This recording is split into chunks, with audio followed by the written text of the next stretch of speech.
Bienvenidos a nuestra sesión virtual en torno a nuestro curso de Teoría del Estado. En esta ocasión toca el turno a un texto muy importante de uno de los juristas más destacados del siglo XX, que es Carl Schmitt, La dictadura, desde los comienzos del pensamiento moderno de la soberanía hasta la lucha de clases proletaria. Es un texto originalmente escrito en 1921. Vamos un poco a analizar lo que es la dictadura. Venimos de Jean-Jacques Rousseau y venimos de esta voluntad general, y esta voluntad general que perfectamente puede ser la antesala procesal al estado de excepción. Y ya sabemos que el estado de excepción es precisamente donde el derecho se cancela, donde el estado de derecho entra en pausa y entonces se gobierna en virtud de la voluntad de uno sobre todos, que perfectamente puede estar recubierto bajo los ropajes rousseauianos. Este es justamente donde nos quedamos en la última sesión, y qué mejor de hablar de la dictadura en sus dos concepciones, comisaria y soberana. Pero vamos un poco a revisar lo que nos dice Carl Schmitt al respecto del concepto de dictadura, que hace en este texto de 1921 una auténtica arqueología conceptual de este término, la dictadura. Es característico de la dictadura una suspensión de la democracia sobre bases democráticas. Esto puede suponer tres cosas. Una, la suspensión del Estado de Derecho, que es donde entra la contracción precisamente en vez de la acción, es decir, la contrafacultad en vez de la facultad.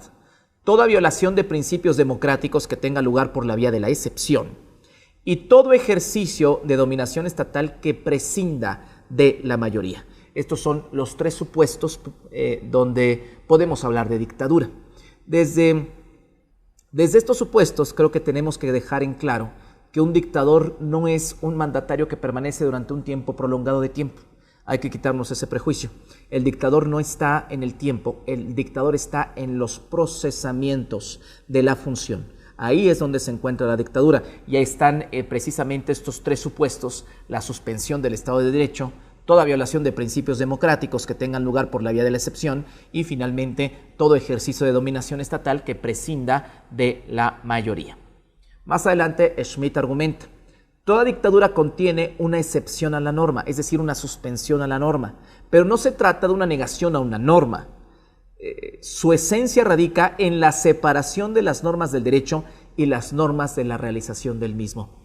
La dictadura supone que todos aquellos mandatos, todos aquellos dictámenes, todas aquellas acciones gubernamentales serán sin apego a la norma, pero no se trata de una violación cualquiera a la norma, se trata de una distinción radical de aquello que supone el ejercicio gubernamental del supuesto de la norma jurídica.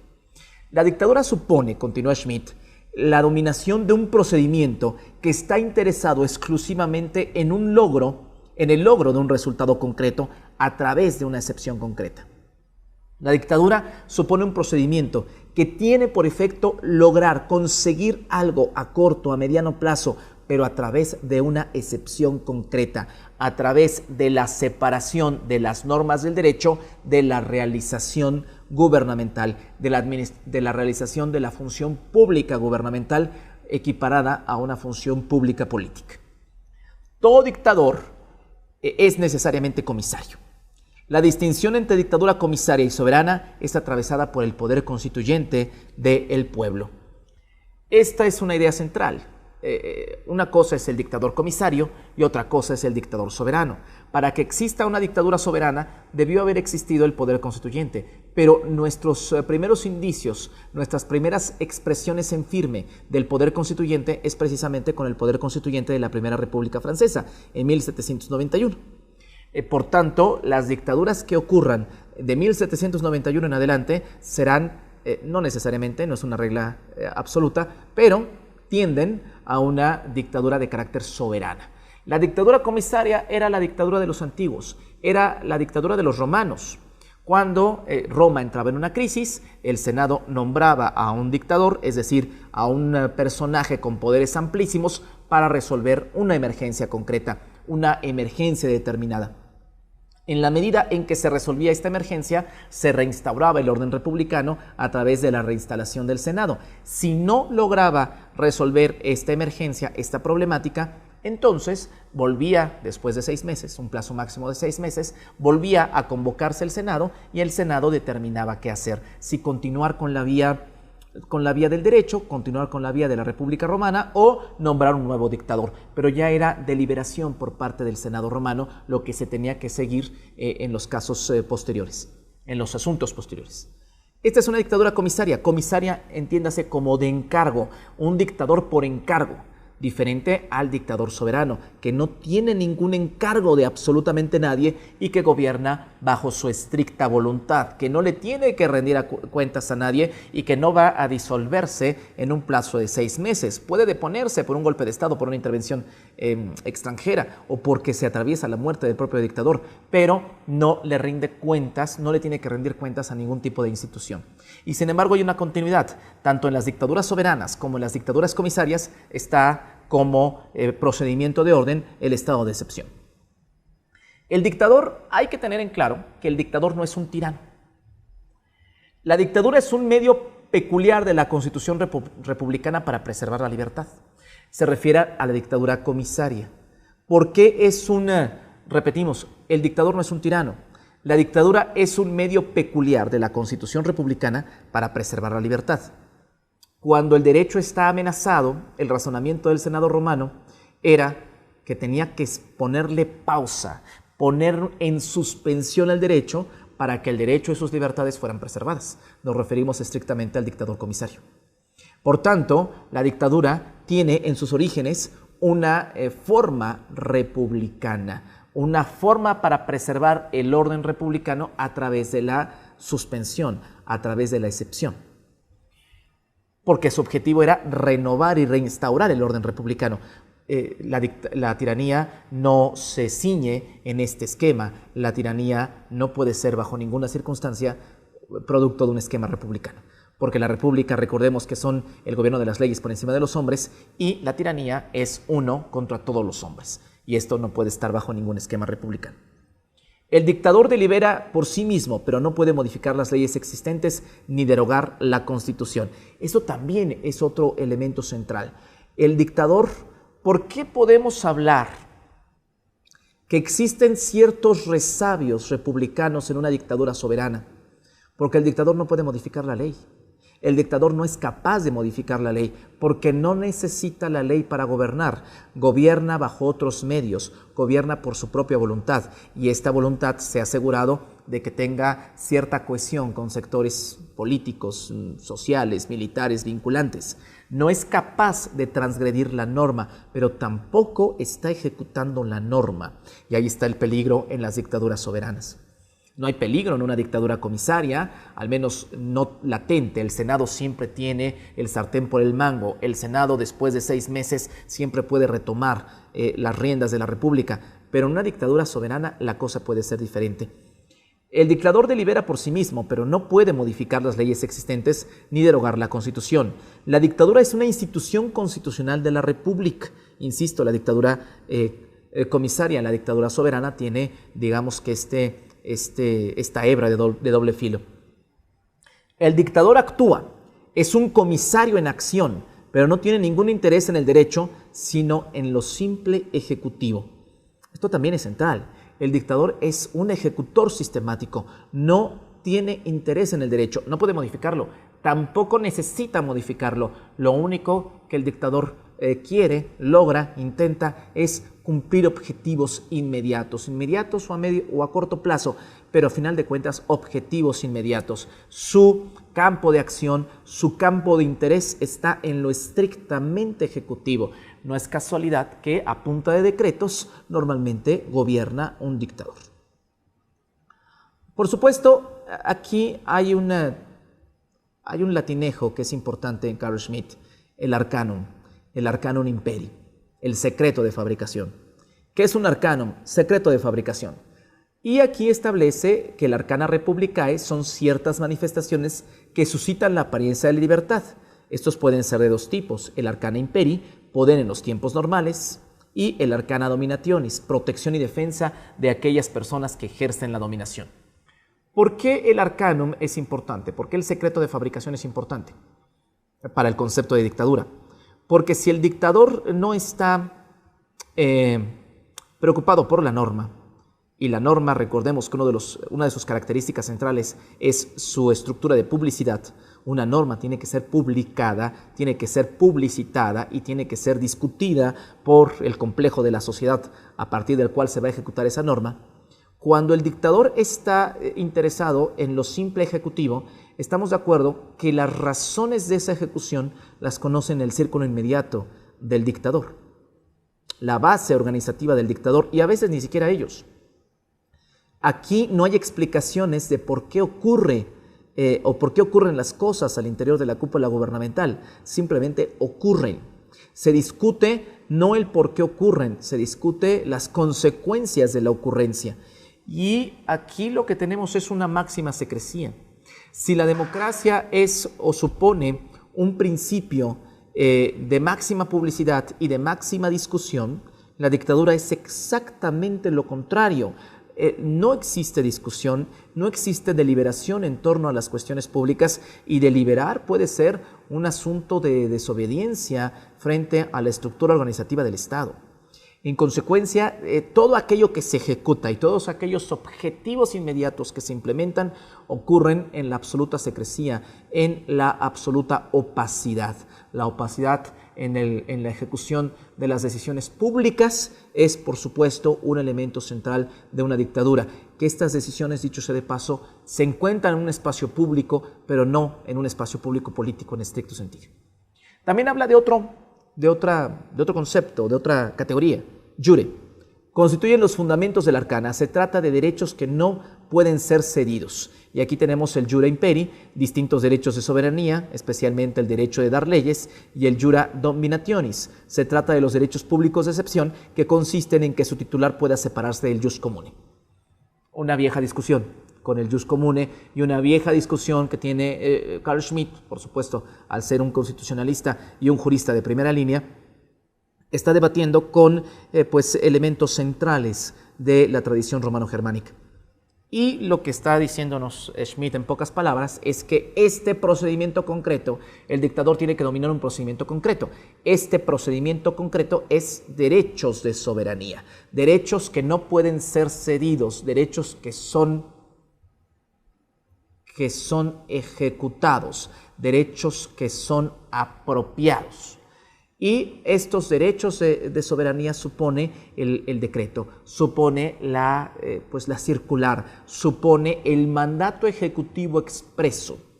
No la ley, no la legislación, sino el mandato, el decreto, el mandato imperativo en torno a los intereses inmediatos del cuerpo soberano, que por supuesto está encarnado por la figura del dictador.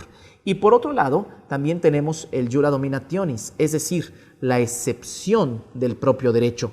Cada dictamen del dictador, cada orden, cada ejecución, cada objetivo del dictador será un detrimento del Estado de Derecho, porque estará en absoluto estado de excepción, porque no está cumpliendo el orden, el mandato de una norma, está ejecutando sin necesidad de que la norma medie entre las instituciones gubernamentales y los ciudadanos.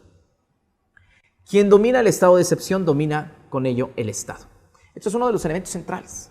El soberano es aquel, diría Schmitt, a propósito de nuestras reflexiones en torno a Jean Bodin sobre los 6 libros de la República y el concepto de soberanía, un concepto que, dicho sea de paso, nuestros últimos 3 contractualistas circundan desde diferentes ópticas, tanto Thomas Hobbes, John Locke como Jean-Jacques Rousseau. Bueno, el caso es que aquí en la dictadura Schmitt hace una contribución magnífica en torno al concepto de soberanía. Soberano es aquel que decide sobre el estado de excepción.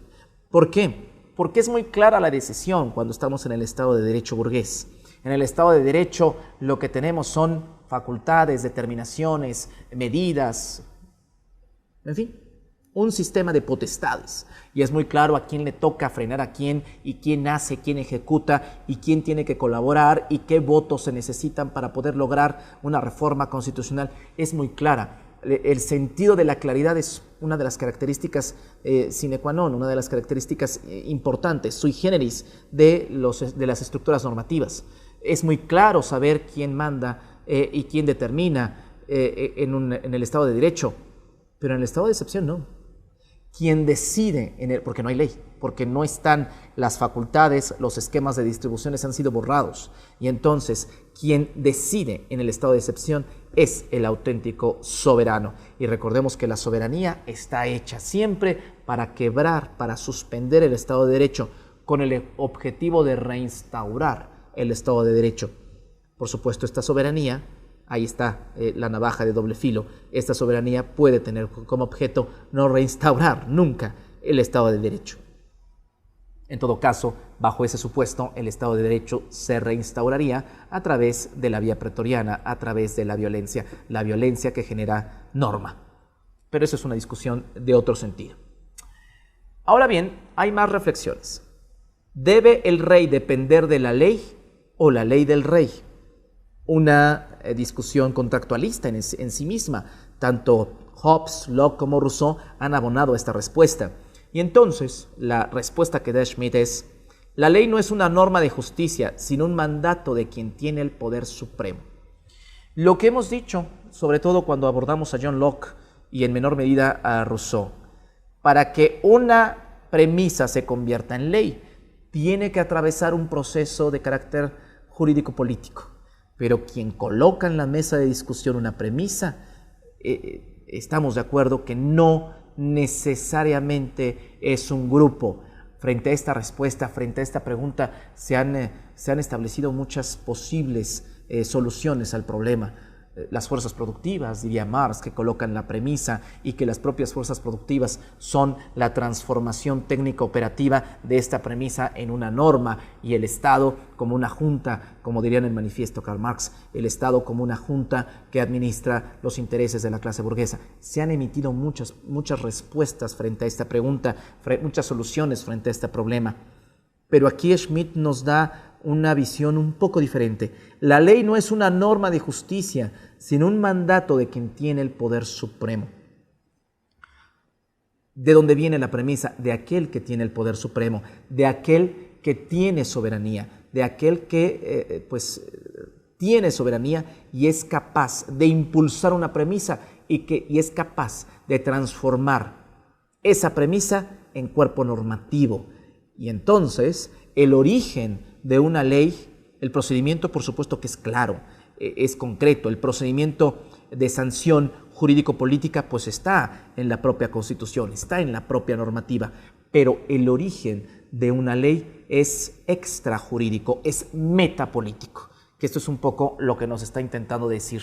Más sean las fuerzas productivas, sean las relaciones de producción, o sea aquel que tiene el mandato soberano y que impulsa una premisa y la transforma en ley, el origen de esa fuerza, el origen de ese impulso siempre será, independientemente de la respuesta que demos, extrajurídico, metajurídico.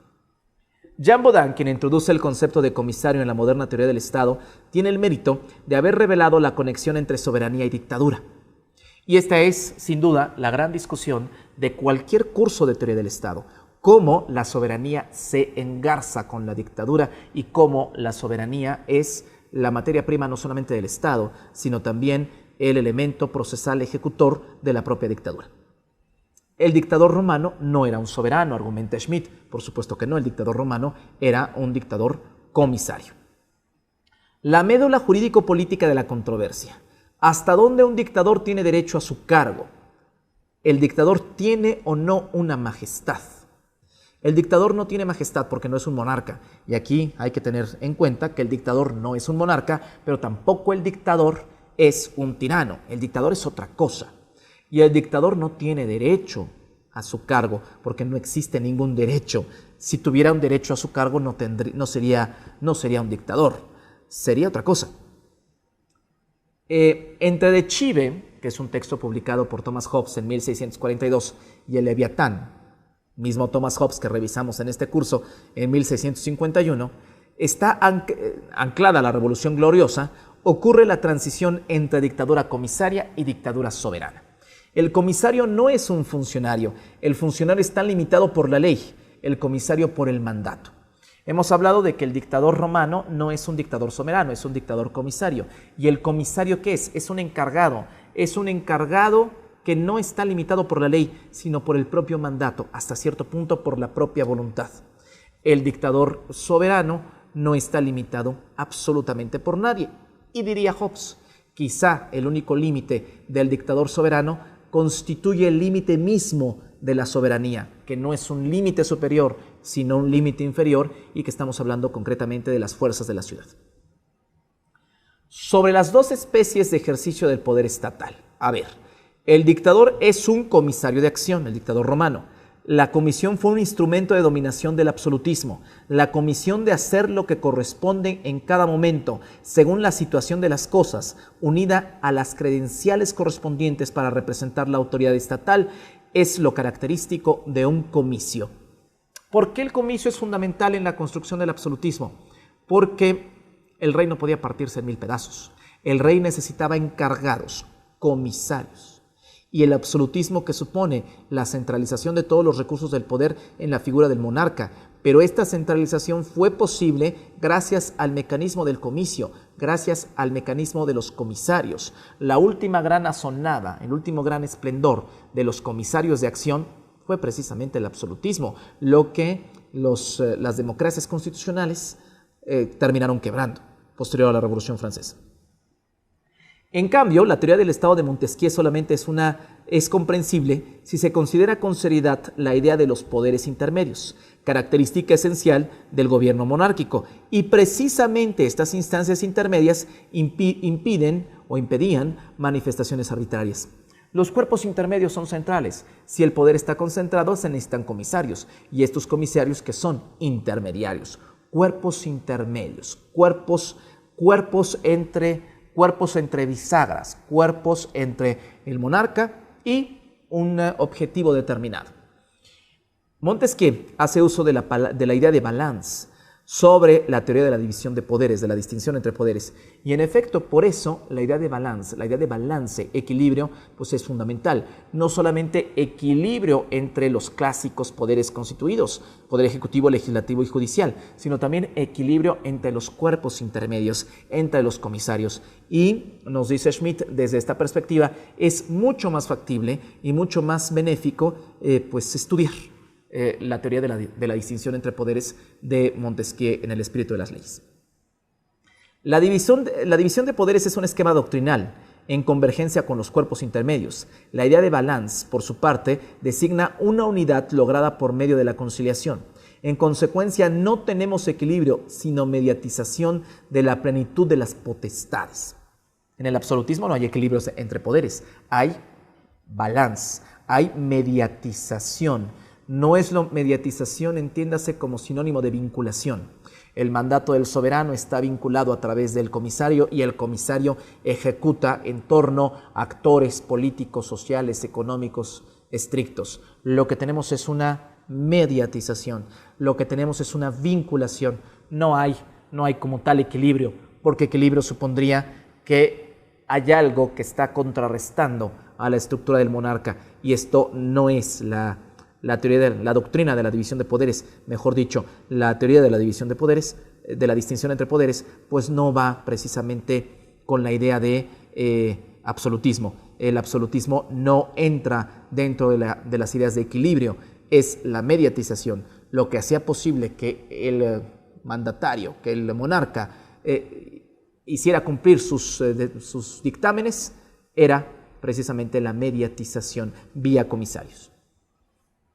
Para Montesquieu, despotismo implica la anulación de la balanza correcta.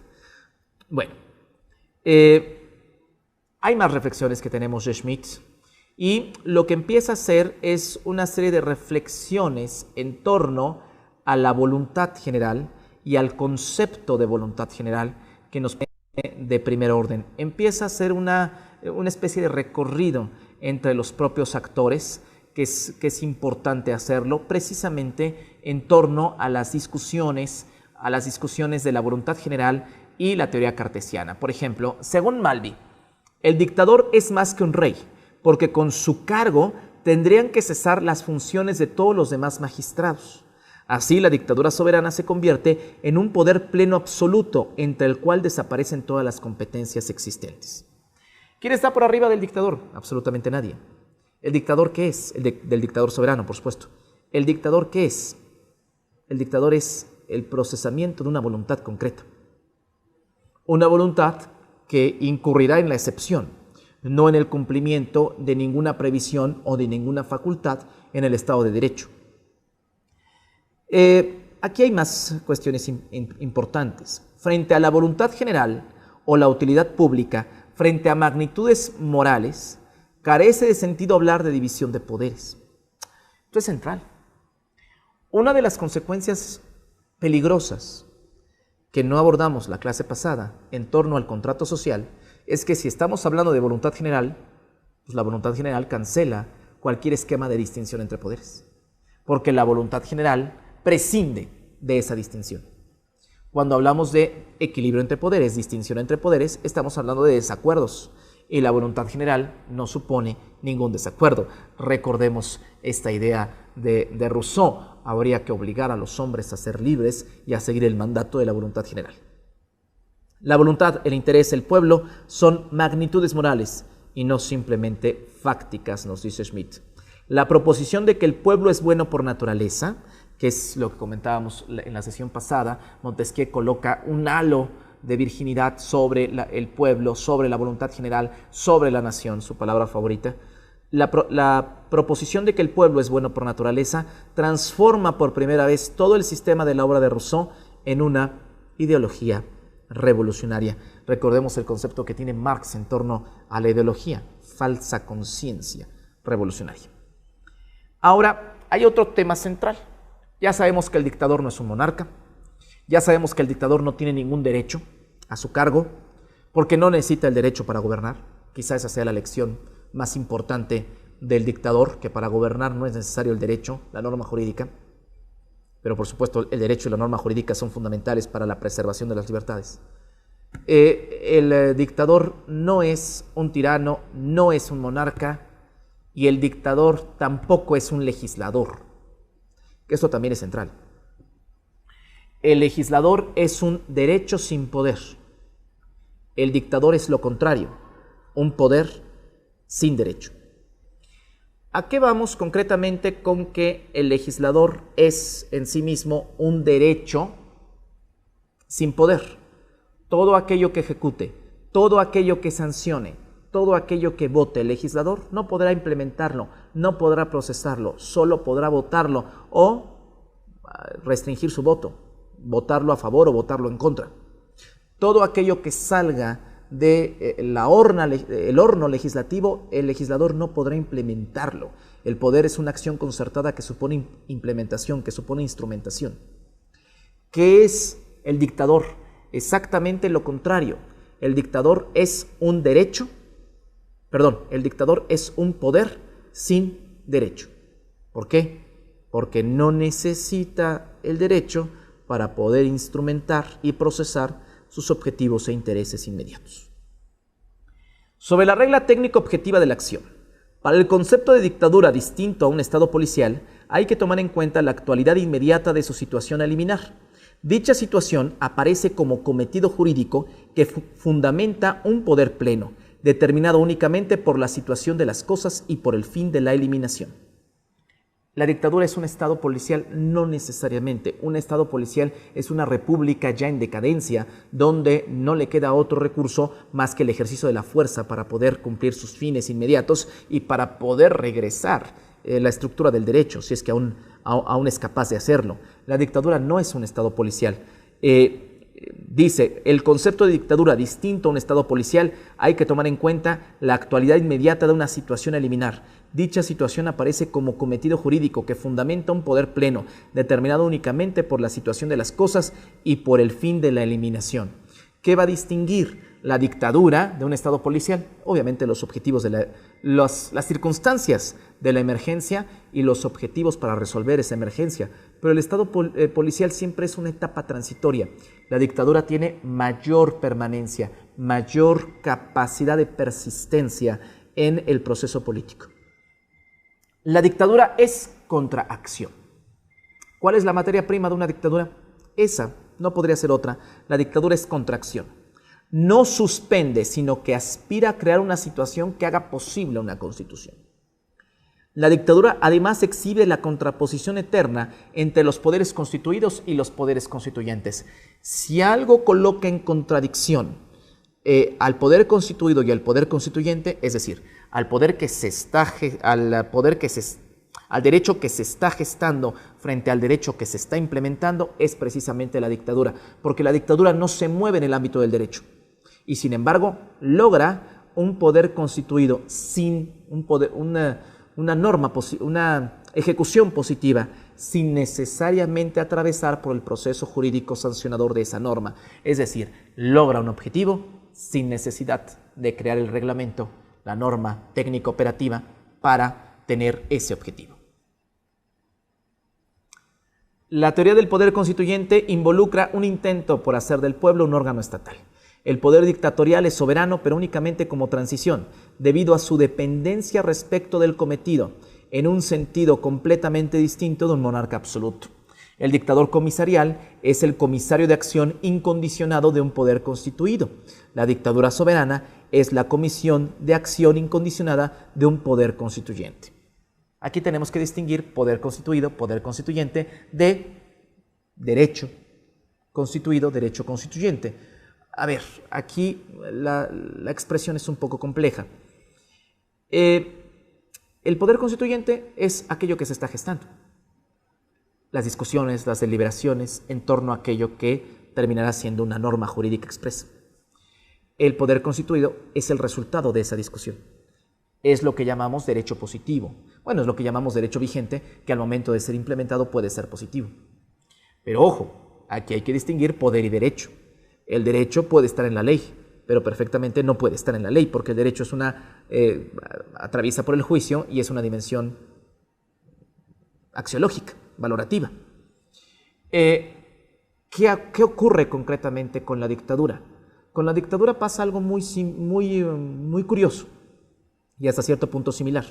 La dictadura en todo momento es poder constituido, sin necesidad de la antesala del constituyente. Es decir, no supone discusión, no supone deliberación, no supone pugnas entre fracciones y grupos, simplemente es la ejecución sin necesidad de una discusión previa.